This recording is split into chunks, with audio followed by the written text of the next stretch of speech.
is the RekonFPV Rekon4. I've just unboxed it for the very first time, and I'm going to take you through the complete setup all the way through to the very first maiden flight. I'm Joshua Bardwell, and you're going to learn something today. A quick note before we begin. FPV is a super technical hobby, and if you've been in FPV for a while, you already know that. But if you're new to FPV, there are a few things that you're going to need to have done in order to follow along with this video that this video is not going to show you how to do. Things like downloading and installing software and just some preliminary setup things. There's also going to be some things that go into more depth than this video is going to go into, because if we went into all the depth of every possible thing, it would be way too long and no one would watch it. In all of those cases, I'm going to reference links down in the video description below. There's going to be I'll reference them throughout the video, and I'll say if you need to know more about this or if you need to know how to do this, there's a link in the video description below. Get familiar with it. Hopefully you'll be able to follow along. We'll do our best and hopefully we'll get through. And the first thing we're going to need to do is connect the flight controller to our computer. We're going to do that by plugging USB into this USB port here on the flight controller. We're going to start up the Betaflight software. Betaflight is the software that the flight controller runs. It's basically the brains of the quadcopter and tells it what to do. And although this quadcopter comes from the factory mostly completely configured, there's always some final configuration that you need to do because the folks at the factory don't know like what controller you have. They don't know some things about your setup, so they can't sort of complete the configuration for you.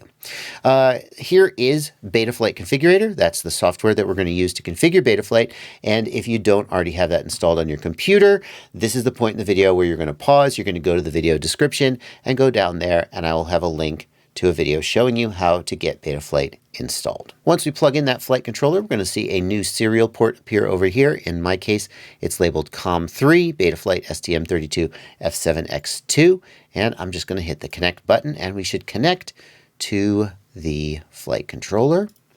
And here I will just start on the setup tab. I want you to notice here in the upper right-hand corner that I have Enable Expert Mode enabled. And I want you to enable that too. Even if you're a beginner and not an expert, it's going to give us access to some features that I might want to show you. And I just want your screen to look like mine. So just go ahead and enable Expert Mode. The first thing that I like to do when setting up a new quadcopter is bind the receiver on the quadcopter to the controller that I'm using. The controller is, of course, the thing that I hold in my hands and move the sticks to tell the quadcopter where to fly, and the receiver is a little electronic device on the quadcopter that receives the signals from the controller and tells the quadcopter what I want it to do. In this case, we can see the receiver just here through the top plate of the Rekon. It is mounted here, and there's a little red LED on it, and this antenna here at the front of the Rekon is the antenna for that receiver. Binding is the process of telling this receiver that it should be listening to this controller. No matter what kind of receiver you've got, you have to bind them. And there are several different kinds of receivers that the Rekon4 can be ordered with. In my case, I have the Crossfire Nano, and I've got a Crossfire module inside my Boxer, in the back of my Boxer there, and that's what I'm going to be working with in this video. If you have Express LRS, I have a separate Express LRS Getting Started guide that will tell you how to bind an Express LRS receiver. And if you have a FreeSky XM Plus, well, this is a long-range quad, so I would encourage you to have bought it with a long-range capable receiver. But if you did buy it with an XM Plus, I'm going to have to find somebody else's binding tutorial because I don't think I have it. It's an older receiver, and I'm not even sure I can remember the last time that I bound one. Anyway, those links are in the video description. If you're doing Crossfire, we're going to do it right here. And you may already have a model set up on your radio for Crossfire receivers if this is not your first Crossfire quadcopter. And if you do have a model set up for Crossfire already, you can reuse it. You can bind multiple quadcopters to the same model on your radio as long as they use the same type of receiver and have the same channel mapping and aux mode set up and so forth, as long as they're all set up the same so that the settings of the model on the radio are compatible with them. In my case, I'm going to take you through the process of creating a new model in case this is a new radio or it's your first time and you haven't done this before. And I'm going to do that by pressing the model key on my radio. If you're using a different radio, the model key may be located somewhere else, but you should have one. I'm going to press the model key, and that's going to take me to the model select menu. I'm going to go down to an empty slot, and I'm going to click the jog wheel or the menu button or whatever your radio has to say OK. And I'm going to click Create Model. And then we'll get this new model named Model 04. After I've done that, I'm going to press the page key, and that's going to take me to the setup screen, and I can begin setting this model up. And we're not going to do a complete setup here because there's a whole lot of options that we don't need in order to get us into the air. We're just going to kind of do the minimum necessary to get us into the air. And the minimum necessary is I'm going to scroll down to the section here where I see external RF, and that is currently set to off. And I'm going to click that and change it to Crossfire, CRSF. And that's telling the radio that I have a Crossfire module in the external module bay in the back of my radio. That is the only configuration that we need to do right this minute. Now, the way that people typically configure the Crossfire system is through a little program that runs on the controller called a Lua Script. The way the Crossfire Lua Script is accessed is by pressing the sys key on the radio, and then I'm going to scroll through this list of tools until I see TBS Agent Lite, and then when I run that, I'm going to get this menu.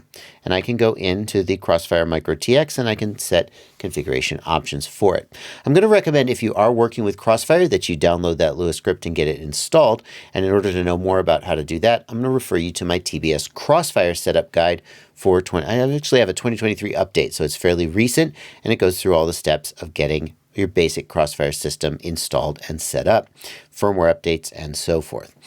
There is a way, however, that you can bind the Crossfire system without accessing the Lua script, and I'm going to show you that in case you want to try it without going through all that hassle. The way to bind Crossfire without using the Lua script is to look at this button on the back of the Crossfire module. And you'll see right now it's flashing orange, and that means that's good. It means that we are talking to the radio, the module is powered up, but we are not currently bound to a receiver. What I'm going to do is I'm going to press the button, and it's going to turn green and begin blinking, and that means that it is currently in binding mode. Now, it's very difficult to show you this on the actual Crossfire receiver on the quad, so I'm going to show you an image of a Crossfire receiver, and I want you to see that here's the antenna connector that the antenna is coming off of, and just to the side of that there's a little button, and that's the binding button. And we're going to need to push that binding button, and then they will bind. And the reason I need to show you that picture is you can see that on my receiver, the antenna wire, which is right here, is sort of obscuring that binding button. So I'm going to need to get in there with something like, well, I would say a screwdriver, but don't use something with a sharp tip. Use something with a blunt tip. I'm going to need to get in there and press that button. It's right between this little brass connector for the antenna and the red LED. You can barely see it if you look. We're just going to kind of gently push that wire slightly to the side and push that button. I am going to need to unplug and replug the USB port because the binding has to happen within 1 minute of power up or it won't go into binding mode. So having just powered it up, I'm going to try to get in there and push that button. Woo, got it. When I do that, you can see that this light has begun blinking red and the light on my module has begun flashing blue. The red light blinking on the receiver means it has gone into binding mode. Congratulations. And the blue blinking light on the module means that a firmware update needs to be pushed to the receiver. The correct response to that is to push the button one more time. The blue light will go solid and the yellow light, or the green light, will begin blinking on the receiver. At the end of the binding process, the LED will go back to being blinking green, and there will be a fast flashing green LED on the receiver as the firmware loads. If you're using the Lua script, it will say RX is loading, don't interrupt, and then it will go back into binding mode, and they should automatically bind to each other. In some cases, I've found you have to power cycle them both and rebind them manually. The firmware update will complete, but they won't bind. In this case, it's all worked correctly. We're bound, solid green LED here, and solid green LED on the back of the module. That means everything was successful and they are bound. There's a couple more changes I want you to make in the Crossfire system before we proceed, and this is going to require you to go to the Lua script, so if you skipped installing it earlier, you're going to need to do it now. I'd like you to go into the Micro TX, and I'd like you to go down to Radio Settings, and I'd like you to verify this frequency. The correct frequency to be using depends on where you are in the world. The yellow area uses 868 megahertz, and the rest of the world uses 915. If that's not set correctly, you will get very short range and you will cause problems with the cellular network in your area, which isn't a great thing. So make sure that's set correctly. I want you to change the max power. You can change the max power as high as it'll go. The other thing I want you to do is I want you to back out, restart the Lua Script, and with the receiver powered up and bound, go down to XF Nano RX and General. And I want you to change the mode from 8-channel to 12-channel. That'll give you 4 more aux channels. So if later you come back and are trying to set up additional aux switches, you'll have additional aux channels to work with. I just do that on all my Crossfire receivers, on all my multi-rotors. Now that the receiver is bound to the controller, we can go to the Receiver tab in Betaflight, and we can move the sticks on the controller and verify that the channels are moving in the flight controller, and that verifies that the flight controller is seeing the signal from our controller. There are a couple of checks you're going to want to do. The first check is going to be that the movement of your sticks moves the correct channel on the flight controller. So here I'm moving the throttle, and the throttle channel is moving. The yaw axis is left-right on the left stick, and the yaw axis is moving. Pitch is up-down on the right stick, and it is moving correctly, and roll is left-right. And sure enough, that is moving correctly as well. This assumes that you're using a Mode 2 controller, or if you're using a Mode 1 or a Mode 3 or some other controller that puts the controls in different place on the sticks, then your throttle might be on the right side. But most people watching this are probably using Mode 2, and those who are using Mode 1 are probably used to being the odd man out. So we were lucky in that the default channel mapping for Crossfire matched the channel mapping that the Rekon4 was expecting. If it didn't match, if I moved the throttle and the yaw axis moved instead, then what I would do is I would come over here to the channel map and I would rearrange the AETR in this AETR 1, 2, 3, 4. I would rearrange the AETR literally just by typing letters, EATR or whatever. And I would that would reorder those channels to remap which of these channels they went to. And I would just shuffle those letters around until the controls moved the correct channel. Now there are a couple other changes I'm going to ask you to make here on the Receiver tab. One of them is I noticed that they have shipped this with telemetry turned off, which is strange. Considering that Crossfire supports telemetry, and even if you don't 100% know what telemetry is good for, you want it. So let's turn telemetry on. And we will save and reboot. Another thing we're going to want to do is check our channel endpoints. So you'll notice that when I raise the stick all the way up, the channel goes to 2011, and when I lower it all the way down, it goes to 988. And that's true for all of these channels. Now this doesn't matter for the aux channels, but it does matter for your 4 main control channels, and here is how to fix that. I'm going to press the model key, and then I'm going to page to the outputs screen. And on the output screen, I can change the endpoints of the channels. The reason that I like to do this here is that if we fix this in the radio, then all future Crossfire models that we bind to will also have the correct endpoints. So I'm going to just move the throttle up and down, trying to figure out which channel I'm moving here. Oh, there we go. So you can see that when I move the roll channel here at the top of the screen, that 1500 US, 1500 microseconds number moves. I've got channel 1 highlighted, and that's telling me that the roll channel is channel 1. Let's move the throttle up and down, and I will scroll. There we go. So I've discovered that channel 3 is the throttle, because when I highlight channel 3 here, I can see this number moving as I move the stick. So let's adjust that first, because the throttle is not spring-loaded, so it'll just stay where we leave it.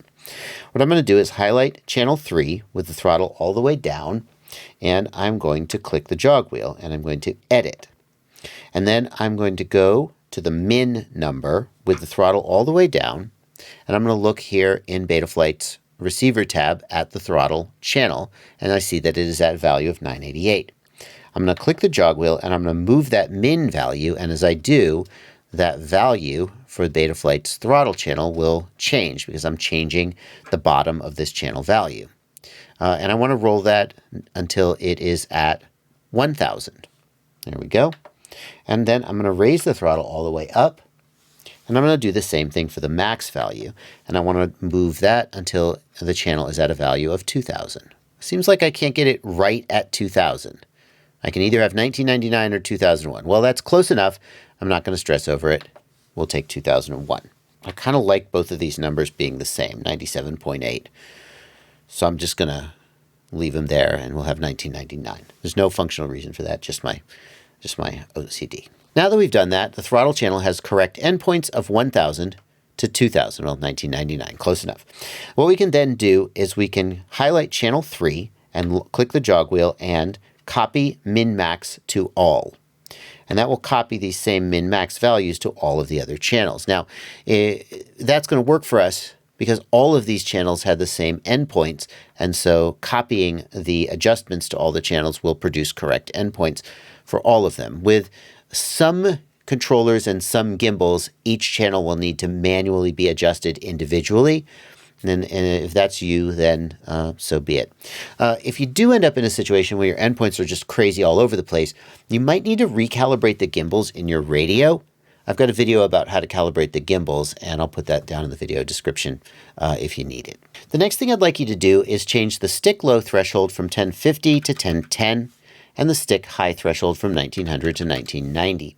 The reason that we do that is a little bit obscure, but those values are set the way they are by default because the Betaflight developers assume that people might not have set their endpoints correctly. Because we have just set our endpoints to exactly 1000 and 2000, we can tweak those values and slightly improve our experience of using the quad in a very marginal way, but go ahead and do that. The next thing we got to do is set up our auxiliary modes, or aux modes. And aux modes are basically how, when you flip a switch on the controller, you tell the quadcopter what that switch is going to make it do. For example, the quadcopter is going to arm and disarm when you want to fly it or when you want to land it. And there's going to be a switch for arming and disarming. The quadcopter can beep. Like if you crash it somewhere and you're not quite sure where it is, you can press a button on your controller and make it beep. And that is an aux mode. And we're going to set those up by going to the Betaflight's Modes tab. And you'll see that the quadcopter comes with a couple of modes pre-configured. That's fine. Those we'll keep those, but we will also untick hide unused modes. And we're going to set up a few extra modes as well. Now there's two steps to setting up aux modes. The first is to tell the controller which channel is going to be manipulated by each switch. And the second is to tell the flight controller which channel is going to be linked to each aux mode. And then by doing that, the switch becomes linked to the aux mode. So the first thing we need to do is in the controller, we're going to press the model key and we're going to page to the mixer screen. And we're going to go down to the first unused channel and we're going to highlight, that's going to be channel 5. We're going to click the jog wheel and we're going to be setting up a new mixer line. Setting up a mix has a lot of complicated options that we're not even going to deal with. I just want you to follow along with me. Go down to where it says source, click the jog wheel so that source is blinking, and then I want you to pick one of these switches that's going to be used to arm and disarm the quadcopter. In my case, I like to use this upper left 2-position switch here. The exact switch that you can use depends on which controller you've got. I think ideally it should be a 2-position switch because arm and disarm is a sort of a 2-position logic, but ultimately it can be whatever you decide. And I'm just going to flip that switch. And when I do that, the source will be filled in as that switch. Whichever switch I moved is going to be the source for this mix. That is it. Click the jog wheel one time so that source stops blinking. Press return to back out to the mixer screen. If we go back to the receiver tab, we can see the effect of this configuration. Now, when I flip this switch, channel 5, so these channels are numbered 1, 2, 3, 4, 5. So aux 1, the first aux channel, is the 5th channel. When I flip that switch, aux 1 moves, and that is what we want to accomplish. Next, I'm going to go back to the Modes tabs, and we're going to look at the arming mode. And what I want you to do is first make sure that aux 1 is configured as the aux channel that's going to control the arming mode. If you're not sure which aux channel you want, what you can do is you can set that to auto, and then you can flip the switch. And when the switch moves, the flight controller will pick up on that and automatically fill that in. And once I've done that, once I've got aux 1 configured here for this arming mode, I can see this little yellow tick mark, which shows the current switch position. As I move the switch, the tick mark moves up and down. And whenever the tick mark is within this yellow range, the quadcopter will attempt to arm. So in my case, I like to flip up to arm and down to disarm. That's just the way I've always done it. So I'm going to put the switch in the up position. I'm going to look at where that tick mark is, and then I'm going to drag this yellow bar over so that it covers that tick mark, and I'm going to hit save. And now when I put the switch down, the quadcopter will be disarmed.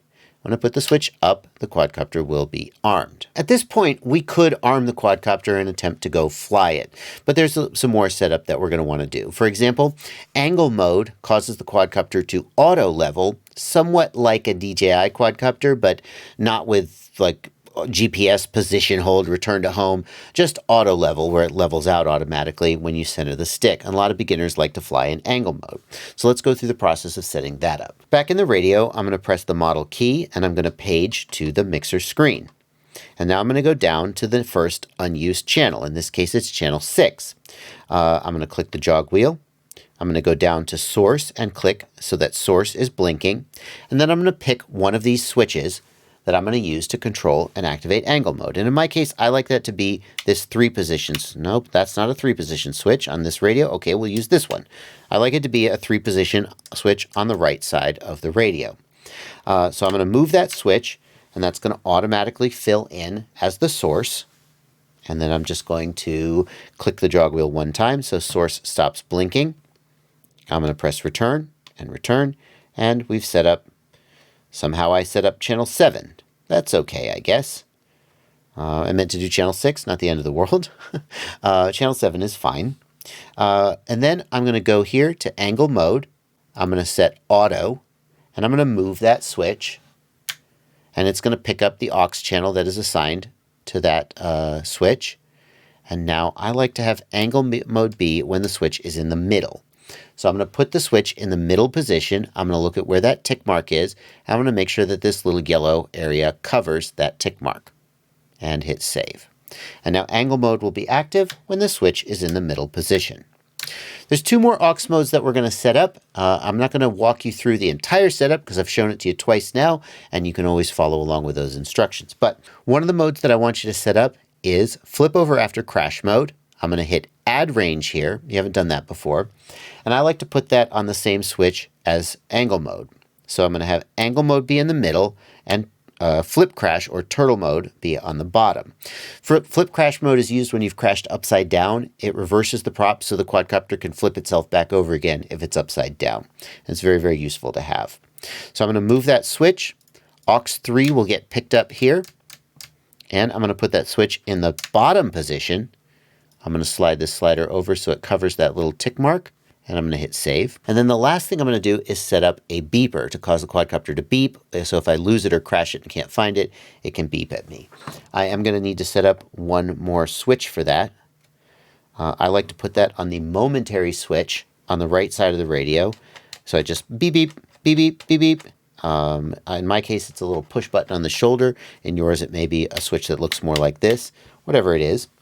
I'm going to set that up, and I'm going to find beeper mode. Here it is, beeper mode. I'm going to hit add range. I'm going to press that switch so it picks up which channel it is. I'm going to hold that switch down, look at where the tick mark is, drag this yellow area to cover it, and hit save. And now the quadcopter will beep whenever I press that switch. And then if I go to the top of the screen and enable hide unused modes, I can see all the changes that I've made. And I can just double check the switches work like I expect. Arm and disarm, angle mode when the switch is in the middle position, turtle mode or flip crash when it's down, and beeper mode. Okay. Now, you can set up more modes. You can set up more switches. You can set your switches up exactly how you like them. There are some sort of standard ways of doing it.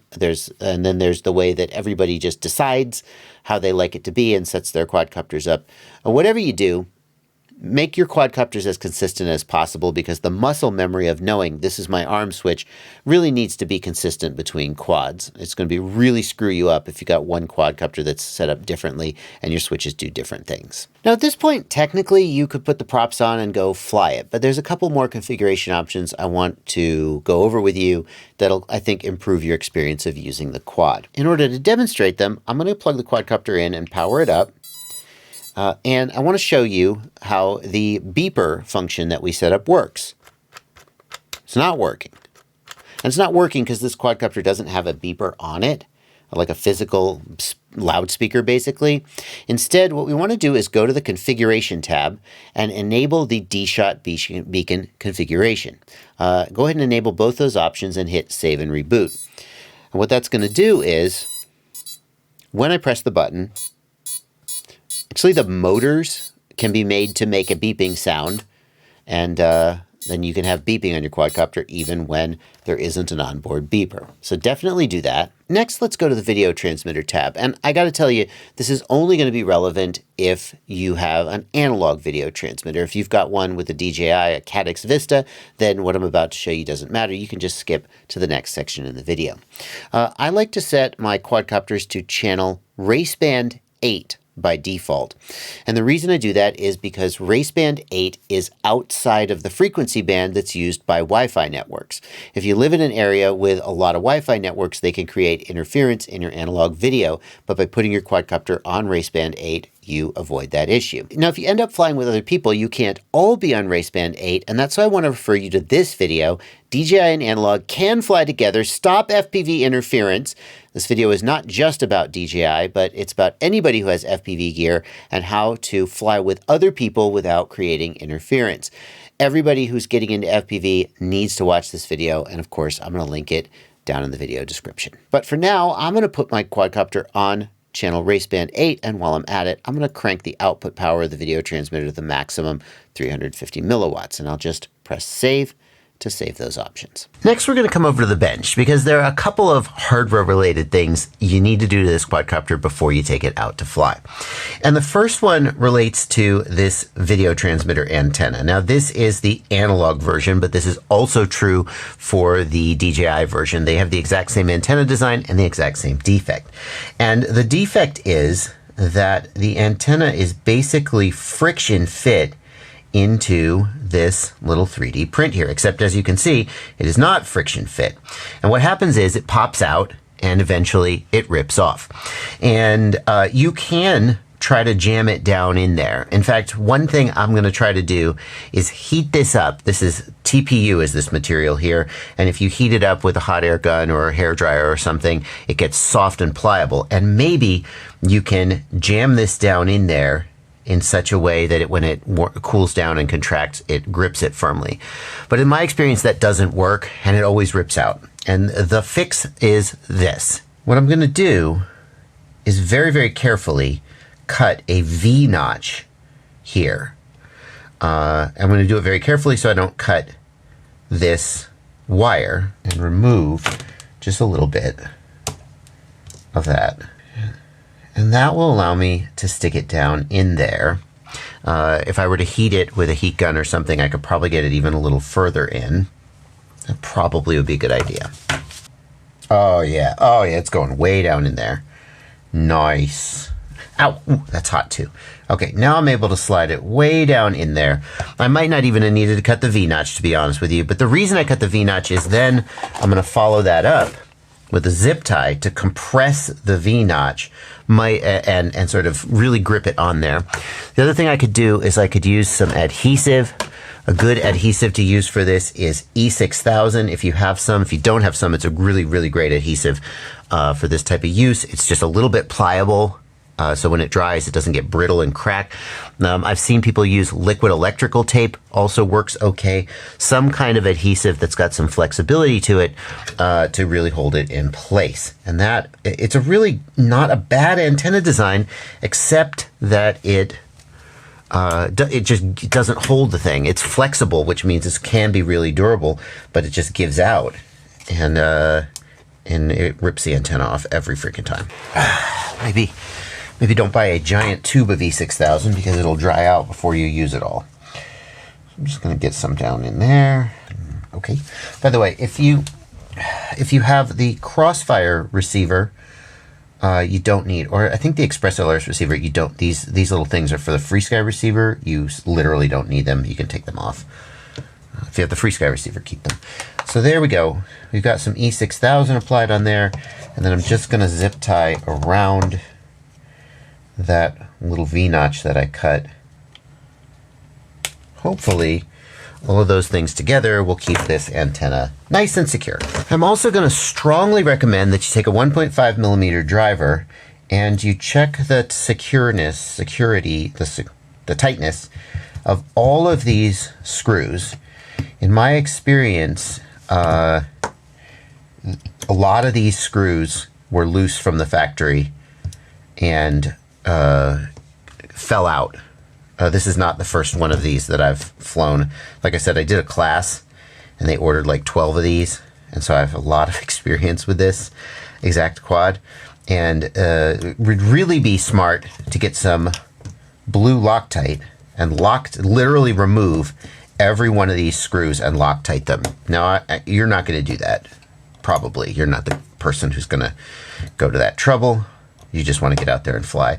But definitely go over them and make sure they're snug. Use your common sense. Don't strip them out. You can overdo it. They're tiny little screws, but you know, just give them an extra quarter turn and make sure that they're snug and they're not going to go anywhere. And do the same thing on the top. Do all of the top plate screws, and don't forget these screws here on the arms. Now, as far as these screws on the front go, there is an issue you're going to run into, and that is that they are screwed through this TPU plastic holder for the Crossfire antenna. And the problem that you're going to run into is this will just rip off eventually. You can see it's sort of squished down in here, and the TPU is soft and flexible, and as you crash it and fly it, this will rip off, and you're going to need to come after this with some zip ties to reinforce it. But if you screw these front screws all the way tight, you'll just screw them all the way through the TPU, and then you'll accelerate that process. So I don't know, I'll have to think about how to solve that, but for now we're going to leave that issue alone. Now we got to put the props on. If you don't know about basic propeller anatomy for quadcopters, then I've got a video explaining exactly that, how to know what the top and the bottom of the prop is, and what props in versus props out means. Highly recommend you check that out if you're new to props. However, they have conveniently provided us a diagram of the direction that the propeller should go, and we can see that it is set up for props out rotation. If you don't know what that is, again, link in the video description to my video about basic propeller anatomy. One thing that's different about these props that come with this quadcopter is that they are T-mount style props. You can see that these motors do not have a big threaded shaft to put a regular nut onto. Instead, here's what you have to do that's different from in that basic video. The first thing you got to do is there's a little insert that goes into the prop. These props can actually be used either with standard motor shafts or T-mount style motors. In order to use them with the T-mount style motors we need to insert this little insert and press it in like so, and then you can see the motors have these 4 screw holes at the top. We're going to use 2 of those at a time, and it's nice that they give you 4 of them, because if you strip one out, then you have spares. We're just going to place this down so that the center hole goes, there we go, over that little metal shaft. We're going to rotate this until these 2 holes line up with the screw holes on the motor. Get on there, you. And then they come with, tell me they come with screws. Tell me they come with screws. It better come with screws. Yes, the quadcopter comes with these screws, and these are specifically for putting on the props. Do not use Loctite on these. Loctite will eat the plastic of the prop, make it brittle, and it will literally just shatter and fall apart like it was made of cheese. So what we're going to do is we are going to just put that in here, and then we're going to line it up with the screw hole, and we're just going to tighten that down. Hello, line it up with the screw hole. There we go. Got it. You need to do 2 of these so that they're balanced. The prop will stay on with 1, but the motor will be horribly out of balance. And we want to just tighten that down snugly enough that it won't back out. We don't want to overdo it. Again, these motor bells are made of aluminum, and it is not too hard. The screws are steel and the bells are aluminum, so it's not too hard for you to turn this down enough that eventually just just rips out the threads. So there we go. The prop is installed. I'm going to do the other 3 according to the instructions, and I will see you outside when we go to fly. The only thing left to do now is take it up for a flight. Now, if you're not familiar with the process for maidening, that's the first flight, like maiden voyage of a ship. If you're not familiar with the process for maidening a new quadcopter, I've got a specific set of things that I do for each of them. One of the things you need to do is test the fail-safe. And in order to do that, you should do this with the props off, but in order to do that, you're going to arm the quadcopter. You are going to power down your controller or remove the module from the controller. And when you do that, the motors must stop. You should do this with the props off, because if failsafe is not set up correctly, the quadcopter could just try to fly to the moon or whatever. If that doesn't work just as I showed, then come back. Come back. If that doesn't work just as I showed, then you have a problem and you must not fly your quadcopter.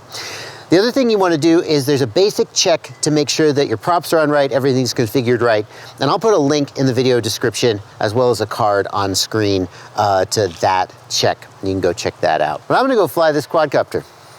See you later.